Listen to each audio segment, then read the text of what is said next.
Oi, pessoal. Mais uma aula de biologia e agora genética de populações. Então, o que se estuda, né, nessa área da genética e relacionada aí a populações? Ela estuda os princípios genéticos aplicados a populações inteiras de seres vivos, certo? Então, primeiro você tem que lembrar o que é população, certo? População vem lá de ecologia, né? Onde um grupo de seres da mesma espécie formam uma população, ok? E agora a genética vem estudando essas populações. Então, ela vem estudar os genes, vem estudar a frequência desses genes em uma população, tá? Então, tudo é feito através de cálculos matemáticos, tá bom? Que vai analisar o quê? O processo evolutivo. Então, aqui vai ocorrer uma união, né, de várias áreas da biologia. A genética, certo? Fazendo essa análise dos genes que aparecem aí nas populações, com qual frequência esses genes aparecem, tá? Ao longo de várias e várias gerações. Então, essa análise ela não é momentânea, né? Ela é ao longo de muitas gerações. Ela é feita através de cálculos matemáticos, certo? E envolve aí o conceito de evolução. Se tem uma estabilidade na frequência desses genes ou não, ok? Então, você tem aí no segundo parágrafo, né? Olha, as aplicações práticas da genética de populações, olha só, incluem um aconselhamento genético de pacientes com alterações hereditárias. Então, se aquele gene tem uma determinada frequência naquela população, eu consigo prever, né, ter uma ideia de quando que ele vai acontecer numa população humana. E eu consigo fazer essa interferência, né, com aconselhamento genético, com tratamentos mais indicados, né? Também, olha, a interpretação de levantamentos populacionais de portadores de genes de doenças como diabetes, esquizofrenia e vários tipos de câncer, tá? Também são feitos, olha, estudos para aumentar o desempenho de plantas cultivadas e animais domesticados.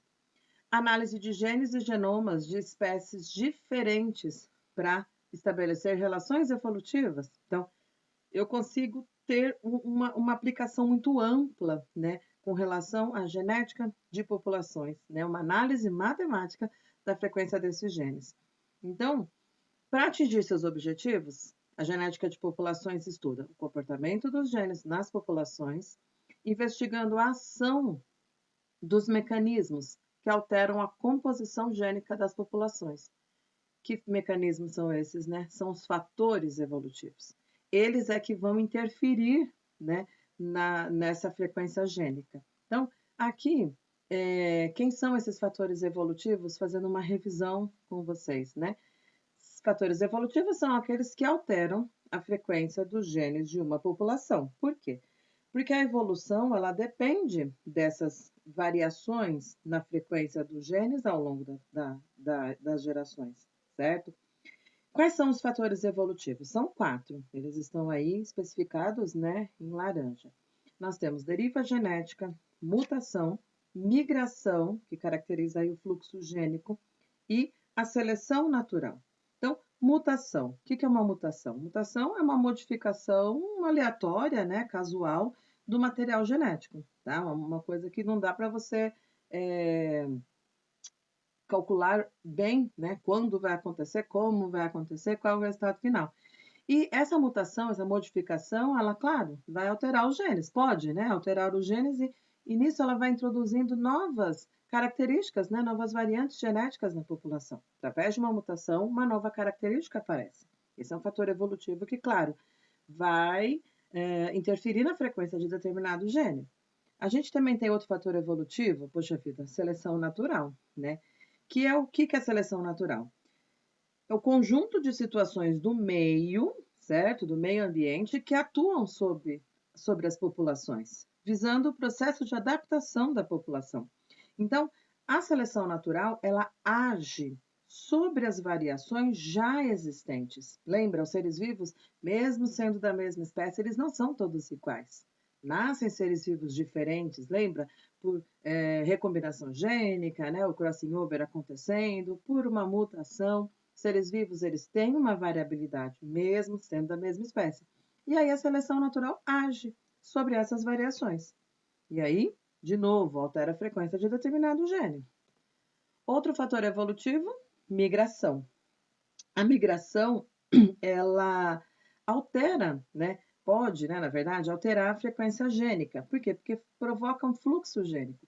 A partir do momento que você tem determinados indivíduos, né, emigrando ou imigrando, você vai ter essa variabilidade gênica na população. Quando você tem uma população, né, e acontece o processo de imigração, né, a gente sabe que a imigração ela pode aumentar o conjunto de genes de uma população, ok? Por quê? Porque vem sendo introduzida ali uma nova característica, um novo gene, né, um novo alelo que está chegando. E o inverso vai acontecer, né? A emigração ela vai causar uma redução naquela variedade de genes, né? Ou então naquela frequência daquele gene específico. E por fim, a gente tem a deriva genética, que a gente também fala em oscilação genética, que corresponde a alterações da frequência gênica devido a eventos casuais, tá? Então, por exemplo, só uma parte da população consegue se reproduzir. Ocorreu aí uma alteração apenas em um ponto, tá bom? Ocorreu um processo de deriva genética. Então, o que eu precisei rever esses conceitos com vocês? Por causa das questões que vem agora, olha só. Dois cientistas, né? A gente tem aí o matemático Hard, tá? E o médico, que é o Weinberg.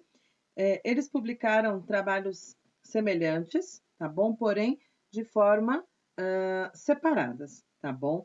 E os dois conseguiram chegar às mesmas conclusões, que é o teorema de Hardy-Weinberg, ou então a gente fala no equilíbrio de Hardy-Weinberg. O que esse teorema diz para a gente? Em uma população infinitamente grande, em que os cruzamentos ocorrem ao acaso e sobre a qual não há atuação de fatores evolutivos, as frequências alélicas e genotípicas, elas permanecem constantes ao longo das gerações. Então, olha só, esse teorema, esse equilíbrio que eles propõem para a gente, só é válido, tá? E está descrito nesse enunciado, mas eu vou especificar aqui para vocês, se a população for grande, tá? For muito grande, infinitamente grande. Não é válido para populações pequenas, que tem uma pequena amostra de genes. Não, precisa, esse teorema ele se aplica a populações imensas, tá bom? Também só se aplica a populações que a gente chama de panmíticas, tá? Por que panmíticas? Porque pan, do grego, significa tudo, certo? E mítica é por conta do mix, também que é grego, que significa mistura. Então, são cruzamentos feitos ao acaso, cruzamentos aleatórios nessas populações, tá? E isentas de fatores evolutivos. Quais são os fatores evolutivos, então? Que eu acabei de mostrar para vocês, né? Mutações, seleção natural, a migração, certo? Onde tem aí a transferência, né, dos fluxos gênicos, ou a deriva, certo? Então, esse equilíbrio de Hardy-Weinberg, ele só se aplica para as populações em que elas seguem essas regras, certo? Então, uma população em equilíbrio, ela não altera suas frequências gênicas de uma geração para outra. E aí a gente diz o quê? Que ela não está evoluindo, não está ocorrendo nenhuma mudança, não tem nenhum fator evolutivo influenciando ali, essa população não evolui, certo? Agora, essa é uma situação teórica, certo? Ela não acontece na natureza. Não acontece. Não tem como você ter uma população imensa que não sofra nenhum dos fatores evolutivos, né? Que os cruzamentos, tudo bem, pode até acontecer ao contrário, mas esses três fatores ao mesmo tempo, não dá. Agora, poxa vida, para que estudar então o equilíbrio, né? Se isso não é possível, né?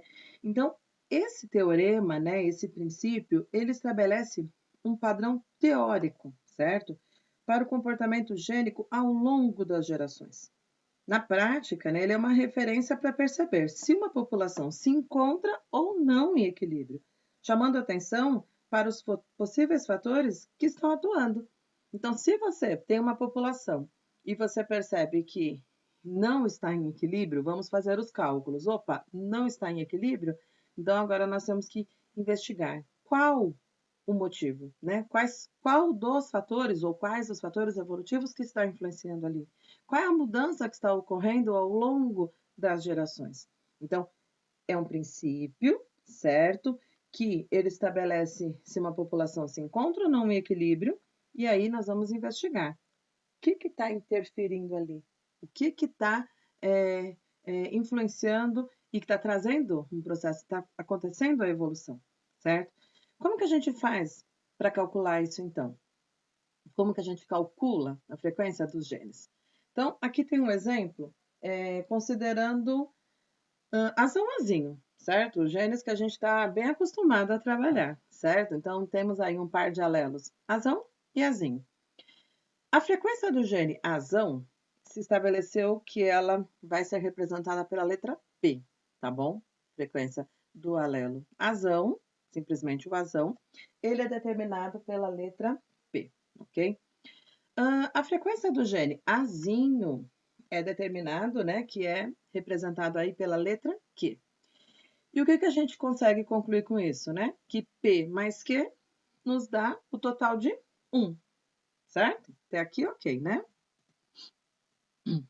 Agora, se eu tenho esses alelos, azão e azinho, eu pego um indivíduo diploide, certo? Então, quais são os possíveis genótipos? Azão, azão, azão, azinho e azinho, azinho, certo? Esse daqui você também está bem familiarizado já, certo? Azão, azão, azão, azinho e azinho, azinho são as possíveis combinações do encontro desses gametas, né? O gameta que está portando aí o gene azão, pode se encontrar com o gene azão. Opa, azão, azão. O que encontra o gene azinho e é azão, azão, azinho, e assim vai, né? Então, aqui estão tá a representação dessas possibilidades. Se eu tenho um indivíduo heterozigoto, certo? Cruzando com outro indivíduo heterozigoto, ele vai fabricar os gametas azão e azinho, ok?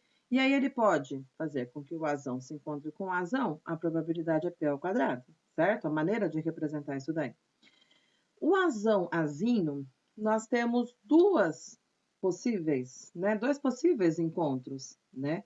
Então, 2 vezes o P vezes o Q, ok? Porque ele pode acontecer, esse encontro, ele pode acontecer 2 vezes, né?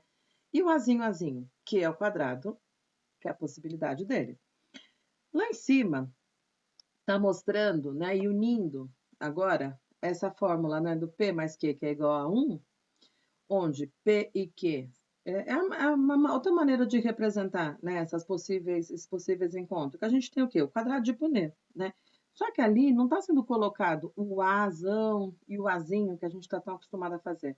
Já foi colocado nas maneiras de representar isso matematicamente, né? Então, se a gente sabe que o P é a frequência do gene azão, então, quando eu faço o P com P, dá P ao quadrado, certo? Que corresponde a quem? Azão, azão. Então, é só traduzir esse quadrado de Punnett para os genes azão, azinho, ok? E aí a gente consegue essas duas maneiras de representar, duas fórmulas, certo? P mais Q ao quadrado é igual a 1. Mas se eu desmembrar isso daí, como que eu vou conseguir? P ao quadrado mais 2 vezes P vezes Q mais Q ao quadrado também vai me dar 1, ok?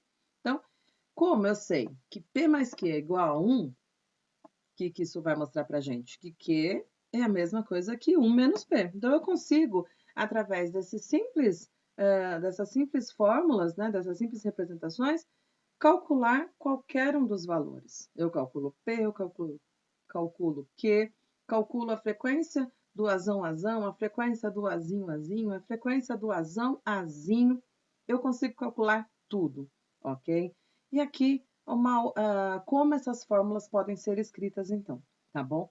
Então, para vocês conseguirem compreender, né, todos esses cálculos, né, como que eles vão ser aplicados, um exercício, ok? Que eu acho que é sempre a melhor maneira da gente tentar entender como que isso é resolvido, né?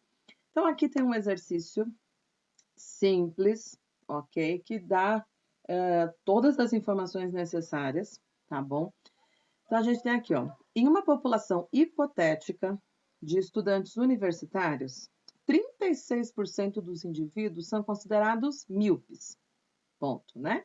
Sabendo-se que esse fenótipo é associado ao alelo recessivo azinho, as frequências genotípicas podem ser calculadas pela fórmula de Hardy-Weinberg.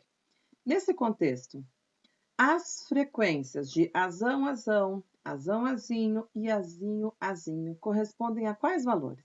Então, peguei aqui um exercício que você já tem possíveis respostas, né? Você só vai agora assinalar qual é, ok? Mas vamos fazer todos os cálculos para a gente ter certeza. Então, o primeiro exercício me dá essa informação, né? Eu sempre pego no pé de vocês, eu sempre falo para vocês fazerem a legendinha. Então, não custa nada, né? Extrair o que é importante desse enunciado.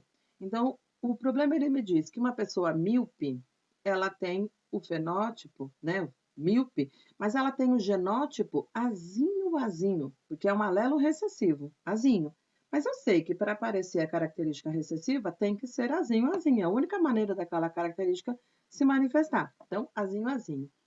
E o enunciado também me diz que os míopes dessa população aí de universitários, ela corresponde a 36%. Pronto, minha legendinha está pronta. Isso eu já sei. Azinho-azinho, 36%. O que eu sei também? Eu sei dessas questões, olha. A frequência do azinho é Q ao quadrado. E utilizando, né, a fórmula e sabendo dessa razão que P mais Q é igual a 1, pronto, eu calculo qualquer coisa. Ah, tá bom, mas como que eu vou fazer isso? Vamos lá. A frequência do gene azinho é o quê? Q ao quadrado. E tá me dizendo o quê? Que é 36%, certo? Então, aqui eu vou trabalhar em decimal, 0,36.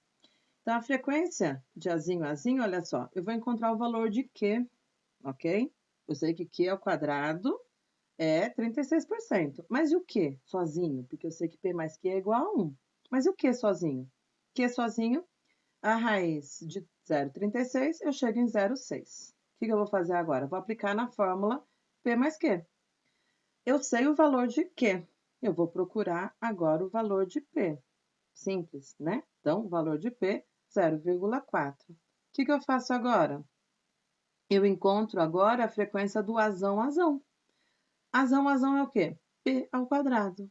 Qual é o P? Acabei de encontrar, 0,4. Qual é a frequência do azão? 0,16. Eu já consigo resolver meu exercício tranquilamente, certo? Por quê? Eu cheguei em 16% para azão. Eu já estou na alternativa D de dado.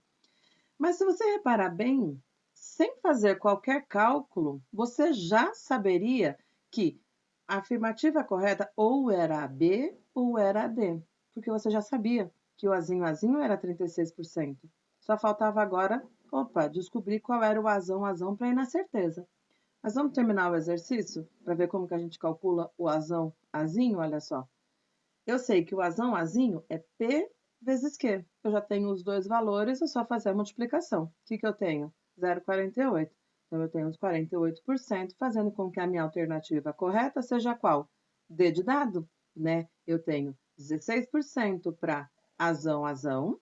Eu tenho 48% para a frequência do azinho. E eu tenho 36% que o enunciado já me disse, né, do azinho, porque ele é recessivo, é a única maneira dele aparecer, certo? Então, simples, fórmula simples, é só aplicar nesses conteúdos, né, que eu mostrei para vocês agora, que estão em destaque, né, nesse exercício, aplicar na fórmula e exercício resolvido, certo? Então, é isso e até a próxima aula.